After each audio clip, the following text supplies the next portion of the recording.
What's going on YouTube? It's your boy RonnyPugs back again with another MCU Spider-Man related video for you guys. And although Far From Home has only been in theaters for about 2 weeks now, there is a lot to discuss pertaining to the future of the franchise and what Marvel and Sony could have in store for the sequel. Which today we will be discussing the news that MCU Spider-Man director Jon Watts would like to see Kraven the Hunter as the villain for the Spider-Man Far From Home sequel. And before we begin, be sure to subscribe and smash that like button to stay all up to date with future quality Spider-Man content on YouTube. During a recent interview with HitFix, they asked Jon Watts which villain he'd like to see going forward with the MCU Spider-Man franchise, with Watts replying, "Oh, I would love Kraven. It's just the trick of how do you do Kraven in a movie." Also mentioned in the article, which I have linked down below, is the fact that Jon Watts doesn't know which direction the franchise is headed, with the villains for the next film being unknown, but basically if he had to pick one villain for the next film, it would be Kraven. And I'm sure he does have a general idea of what's going to be happening in the Spider-Man Far From Home sequel, but of course he's not allowed to say anything at the moment. Now personally, I wouldn't mind seeing Kraven the Hunter in the next MCU Spider-Man film. In fact, I think it would make perfect sense given what the mid-credit scene of Far From Home entailed, basically giving Kraven a perfect reason to come to New York. But on the other hand, I'm not too sure if we will be seeing Kraven the Hunter appear in the MCU, considering it was reported a while back that Sony was working on a Kraven the Hunter spin-off film that may or may not feature a Spider-Man played by Tom Holland. It was said that the film would be a loose adaptation of Kraven's Last Hunt, which is a story that you need Spider-Man for, and honestly I don't see that Spider-Man being Tom Holland, at least not yet. So while I do think Jon Watts has the right idea wanting Kraven the Hunter as the next MCU Spider-Man villain, it is a bit tricky given what we know from earlier reports involving Kraven the Hunter, but like the Silver and Black movie, that's probably never happening. Things can change over time.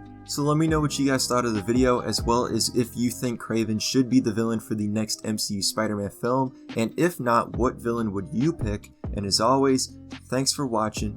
Be sure to subscribe, follow my social medias, and I will see you guys again in my next video.